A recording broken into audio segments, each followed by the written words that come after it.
ngaho tekereza umurwanyi araswa kuboko ku rugamba, amaraso aratemba, bagenzi be bose batangira gusubira inyuma, ariko we agafata mashini gani akoresheje ukuboko kumwe maze agakingira bagenzi be kugeza bose bakize. Iyi si filime ya Hollywood, ariko da uyu nguyu akaba Sylvester Stallone RP Inkotanyi ku rugamba mu iterambo mu gusakiza u Rwanda tariki ya 1 Ukwakira 1990. Ariko hari icyo abaturage batamenye, uwitwaraga mu modoka n'akaboko kamwe atembera mu mirambi y'imirima ye mu burasirazuba bw'u Rwanda, uwo nta wundi ni Late Retired Major Lambo Butera. Ngaho niba ugeze hano bwa mbere kandi subscribe kugira ngo ibiganiro bitaha bizaze bisubiza ibibazo wibazo. Nitwa MM ikaze.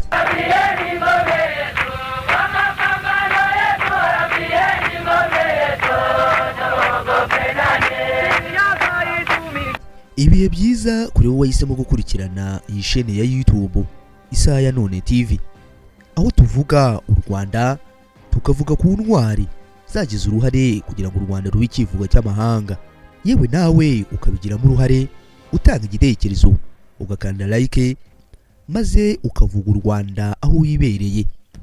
Nk'uko bisanzwe rero dutangira twibaza ikibazo ariko tugasoza tugisubije. Gusa uyu munsi nka mwarimu mu ishuri nanjye ndaza gusoza mbajije ikibazo, maze umunyeshuri w'inkwakuzi atera ikiganza bwa mbere yandike muri comment asubize ikibazo nanjye ndi busoresha.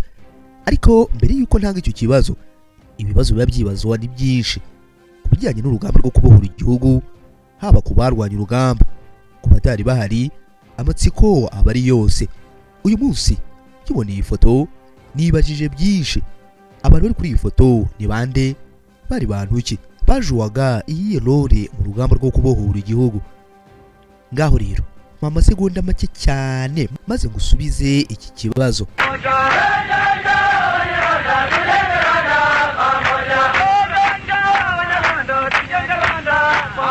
Ifoto y'abanyabigwi bacu Inkotanyi cyane, bakaba bamwe mu bagize uruhare mu rugamba rwo kubohora igihugu cyacu cy'u Rwanda. Uwa mbere ni Captain Retired Daphrose Ntaramirwa, hagati hakaza Late Senior Officer Commander Vedaste Kayitare Intare Batinya, ndetse na Majoro Alex Kagame. Aba bantu bari bafite izihe nshingano? Captain Retired Ntaramirwa Daphrose yari umusirikare urwana nk'abandi ku rugamba, gusa uko rwagiye rwigira imbere cyane cyane mu gihe cyo guhagarika jenoside yakorewe abatutsi mu 1994, yaje kuvanwa kuri front line ahabwa inshingano zo kurera no kwita ku bana babaga barokowe n'ingabo z'Inkotanyi. Abenshi babaga basigaye bonyine, ababyeyi babo bishwe, gusa inshingano zo kubarira yazikoze neza cyane nk'umubyeyi. Abo yareze babaye abagabo, abandi baba abagore beza, abagore bakenewe n'u Rwanda. Reka tumushimire cyane. Late Senior Officer Vedaste Kayitare bakorewe kwita Intare Batinya cyane, intare y'urugamba, intare y'indwanyi, yaguye nk'intare koko, yari rutaneshwa, umugabo wagiraga urugwiro cyane, agakunda guhora yisekera kandi agasetsa nabo bari kumwe, n'abariku akabindwanyi cyane. Rudatinya yabanje kuyobora bataliyoni yitwaga Delta, aza no gufata agace k'u Rwanda kari kazwi cyane ku izina ry'agasantimetero. Ariko cyane uruhare rw'uyu munyabigwi wacu wari intare cyane, warasaga mu cyico, wamenyekanye cyane muri bataliyoni ya 101 batayo 101, ari nayo yaje kwitaba Imana akiyobora ku itariki ya 13 Nzeri 1993. Umunyabigwi wacu yari intwari cyane, ariko amateka ye n'ubu barakibukiranwa mu biganiro byacu bya buri munsi. Uwa gatatu ugaragara kuri iyi foto ni Major General Alex Kagame.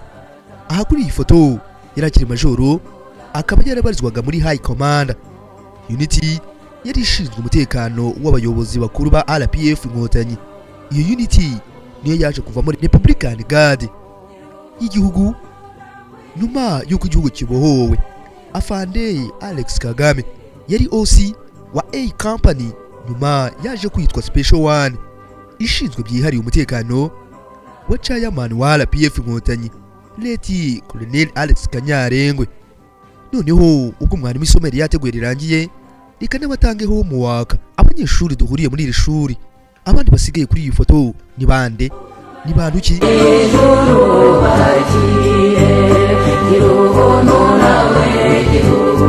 rero n'ubundi ngo ingendo yabeza, n'ubundi igihe twajagajaga inkangara yacu, inkangara y'ibitekerezo byanyu, ibitekerezo bivuga u Rwanda. Iyo utanze igitekerezo ubuvuza u Rwanda, yaba inyunganizi, yaba ikibazo, yaba intwari wifuza twazagukoreraho, bone nubwo yaba yaratabarutse ivuze ijambo rimwe gusa, iyo ni intwari yatumye u Rwanda rurumbuka maze rukagira amahoro, rukaba ikivugo cy'amahanga. U Rwanda rusa neza, u Rwanda rwuje amahoro, u Rwanda rwuje urukundo, inka zigakamwa, abana bakiga neza. Ibyo byose tukabikesha intwari ziyemeje kurokora u Rwanda. U Rwanda rwari ruri mu manga, ariko bo bakarusangayo, bakaruzamura. Benshi rero bagiye basigara ku rugamba, amaraso yabo yamenetse ku butaka bw'u Rwanda. Abo ni ikimenyetso cy'amahoro turimo. Icyo twiyemeje ni ukubavuga tugamije ko amazina yabo atazema. Rero mu nkangara yacu nasanzemo igitekerezo kigira kiti, noneho rero mwazatugejejeho amateka ya Majoro Rambo Butera. Natwe tuti nguyu intwari yacu, inkotanyi cyane, umujyarugamba utaratinyaga kujyaho rukomeye, yagwa akarwana u Rwanda ariko akegukana ishyaka, yaguye nk'imbogo y'ishyamba. Uwo nta wundi ni Lete Majoro Retired Rambo Butera.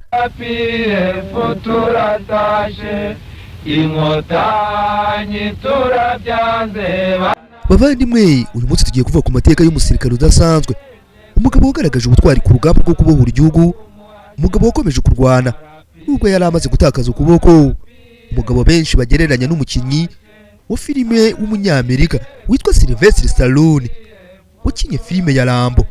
Benshi bagiye barebaga filime yuvuze Rambo baramwumva, ariko wenda kuri warebye filime muri za 2000, wenda uvuze Rambo mu bisheke uriyumva neza, ukumva impamvu uyu munyabego yiswe Rambo. Ariko uyu we yari umukinnyi wa sinema, ntiyactingaga, yari intwari nyayo y'u Rwanda. Uyu inkuru ye iratangaje cyane. Lete Majoro Retired Rambo Butera yavutse ku itariki ya 25 Ugushyingo mu 1962, ubwo u Rwanda rwabonaga ubwigenge maze bukiyemeza kuva mu rugendo rw'abakoloni rugatangira urugendo rw'u Rwanda rw'ubu. Nibwo umubyeyi w'intwari yacu yibarutse umwana, maze koko amwita Butera. Yavutse mu gihe amateka y'u Rwanda yari akomeye cyane, hari nyuma y'ibihe bibi byo mu 1959 ubwo abatutsi benshi bahungiraga mu bihugu by'amahanga nyuma y'itotezwa cyakorewe ubu bwoko, bakabuzwa kwiga, yewe bamwe bakicwa bazira uko bavutse. Kimwe n'izindi mpunzi rero nyinshi z'abanyarwanda, umuryango wa Butera wabayeho ubuzima bwo guhora mu buhungiro. Ubuzima bw'impunzi icyo gihe bwari ubuzima bwo kubaho nta gihugu afite, nta burenganzira busesuye, nta cyizere cy'ejo hazaza. Abana benshi bakuriye mu nkambi yo mu byaro byo muri Uganda, bakura bumva inkuru imwe gusa, umunsi umwe tuzataha mu rwatubyaye. Ni muri uwo murongo Butera yakuriyemo, yakuriye mu buzima bwo kwigira, kwihangana no gukomera ku nzozi zo kuzabona igihugu cyababyaye. Mu ntangiriro z'umwaka w'1980 Uganda yari mu ntambara ikomeye, yari iyobowe na Yoweri Kaguta Museveni. Yari intambara y'ingabo za NRA, yari yarahawe akazina ka Bush War. Muri izo ngabo harimo n'impunzi nyinshi z'abanyarwanda, aho abasirikare b'abanyarwanda nibo nyuma baje kuba inkingi z'urugamba rwo kubohora u Rwanda. Amahoro y'ubu yaharaniwe n'izi ntwari. Muri bo harimo Lete Major General Fred Serwigema, nyakubahwa Perezida Paul Kagame w'u Rwanda ubu, Lete Major Peter Bayingana, Lete Major Chris Bunyenyezi n'abandi banyabigwi benshi. Na Butera yaje kujya muri iyo nzira, aha niho yatangiye kumenyekana nk'umusirikare ukomeye cyane, ufite discipline kandi utagira ubwoba. Bagenzi be bavuga ko yari umuntu utaragiraga menshi, ariko ibikorwa bye bikavuga byinshi. Mu myitozo yo ku rugamba, Butera yari umuntu utajya asubira inyuma kandi udahagarara hamwe. Tariki ya 1 Ukwakira 1990 ingabo za RPA zambutse umupaka wa Kagitumba.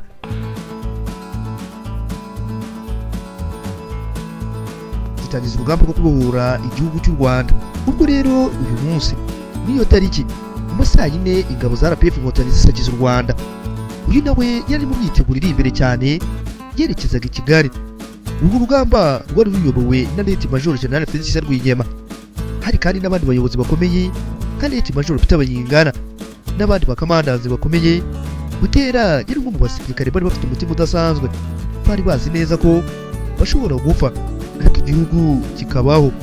Mu ntangiriro z'urugamba RPA yari ifite abasirikare bake ugereranyije n'abafare, abasirikari bo kuri leta ya Habyarimana, ariko icyo bari bafite ni umutima, discipline, intego yo kubohora u Rwanda. Mu mwaka w'1990 mu ntambara zikomeye zo mu ntangiriro z'urugamba, Butera yahuye n'umwanzi mu mirwano ikomeye cyane. Ni muri icyo gihe yarashwe ukuboko, amasasu y'umwanzi yaramwangije cyane maze birangira amutwaye ukuboko kw'ibumoso. Amaraso yari menshi, abasirikare benshi bari bakomeretse, bamwe babuze amasasu, abandi batangiye gucika intege kumva urugamba rutagikomeje. Ariko icyo gihe habaye ibintu byatumye amateka yongera gusubirwamo, maze bigatuma tunayaganiraho n'uyu munsi. Amateka asobanutse.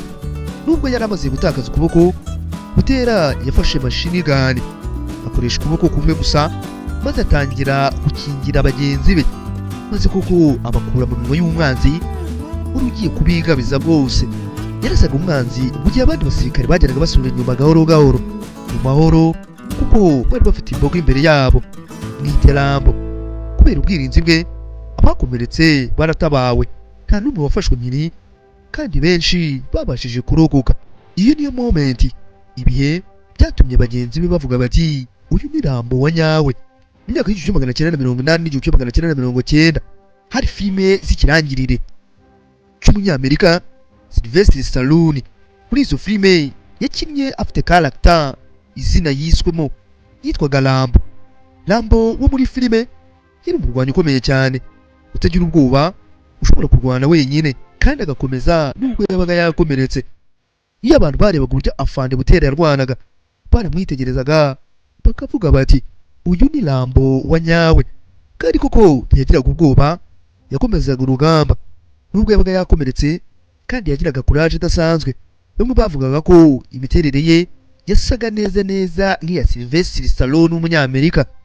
Nyuma yo gukira, Butera ntiyigeze yemera gufatwa nk'uwamugariye ku rugamba cyangwa se uwahuye n'isanganya ku rugamba, ahubwo yavuze amagambo akomeye cyane, aho yagize ati nzarwana kugeza Kigali ifashwe, kuko iyo niyo spirit y'inkotanyi.